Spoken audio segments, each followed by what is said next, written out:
I smiled back, as convincingly as I could. When I got back out to my truck, other students were starting to arrive. I drove around the school, following the line of traffic. I was glad to see that most of the cars were older, like mine. Nothing flashy. At home, I lived in one of the few lower-income neighborhoods that were included in the Paradise Valley district.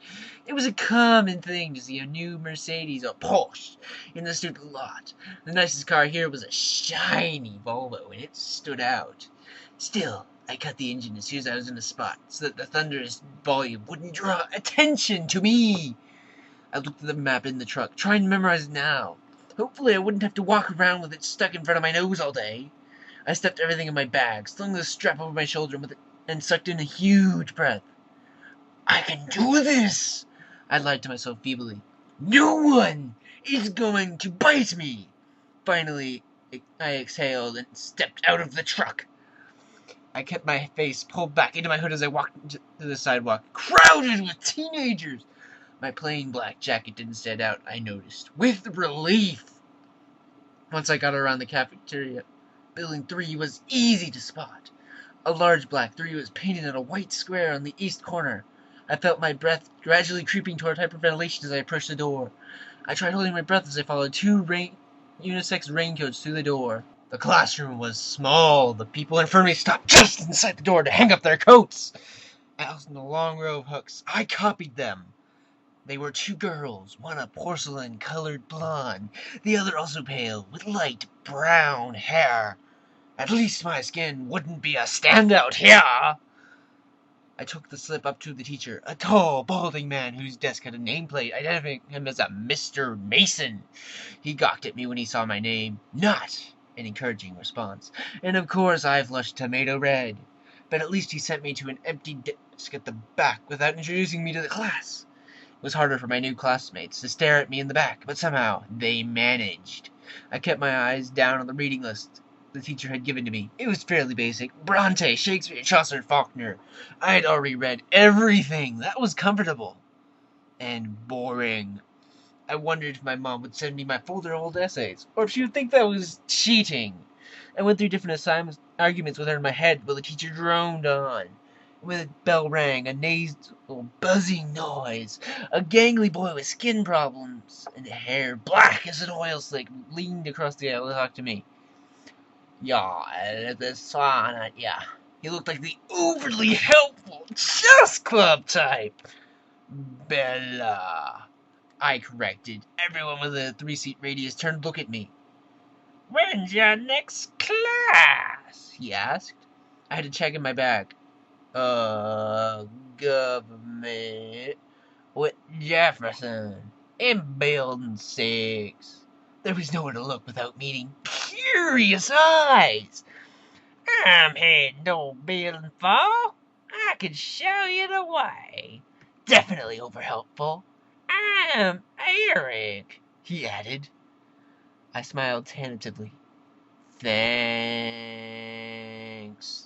We got our jackets and headed out into the rain, which had picked up. I could have sworn several people behind us were walking close enough to eavesdrop. I hoped I wasn't getting paranoid. So this is a lot different from Phoenix, eh? He asked. Very. It doesn't rain much there, does it? 3 or 4 times a year. Wow, what must that be like? He wondered. Sonny, I told him. You don't look very town. My mother is Banner. He studied my face apprehensively, and I sighed. It looked like clouds, and a sense of humor didn't mix. A few months of this, and I'd forget how to use sarcasm. We walked back towards the cafeteria, to the south buildings, by the gym. Eric walked me right to the door, though it was clearly marked. Well, good luck, he said as I touched the handle. Maybe we'll have some other classes together. He sounded hopeful. I smiled at him vaguely and went inside. The rest of the morning passed in about the same fashion.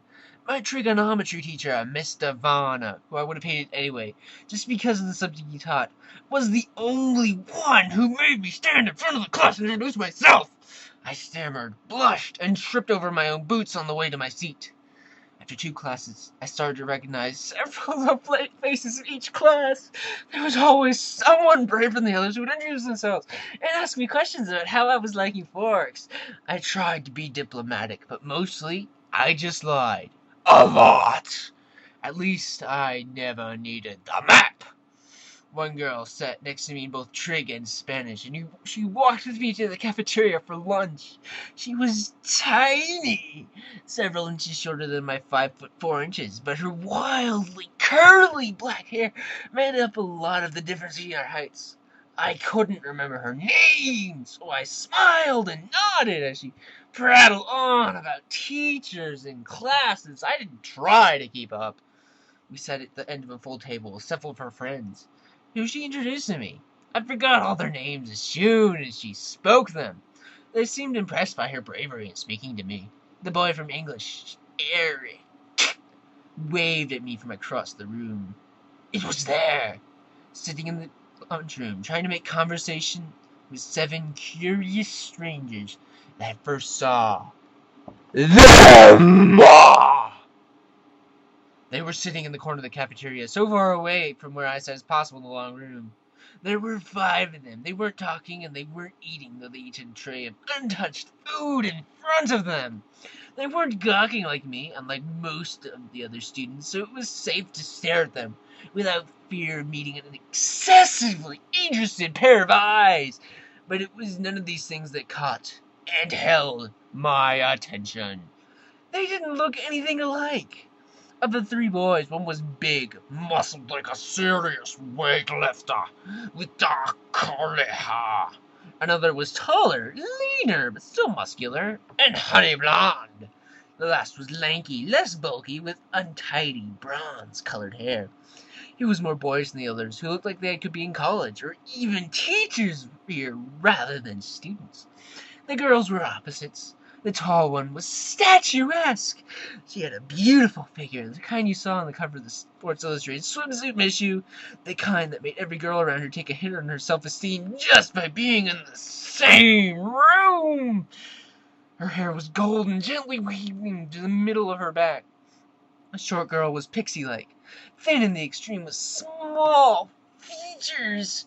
Her hair was a neat black, cropped short and pointing in every direction. And yet, they were all exactly alike. Every one of them was chalky pale, the palest of all the students living in the sunless town. Paler than me, the albino! They all had very dark eyes, despite the range in hair tones. They also had dark shadows under those eyes, purplish, bruise-like shadows, as if they were all suffering from a sleepless night, or almost done recovering from a broken nose, though their noses, all their features, were straight, perfect, angular. But all this is not why I couldn't look away. I stared because of their faces, so different, so similar, were all devastatingly, inhumanly beautiful. They were faces you'd never expect to see, except perhaps on the airbrushed pages of a fashion magazine, or painted by an old master as the face of an angel. It was hard to decide who was the most beautiful. Maybe the perfect blonde girl, or the bronze-haired boy. They were all looking away from each other, away from the other students, away from anything in particular as far as I could tell.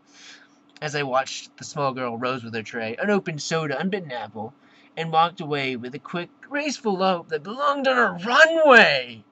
I watched, amazed at her lithe dance step, till she jumped her tray and glided toward the back door, faster than I would have thought possible. My eyes darkened back to the others, who sat unchanging.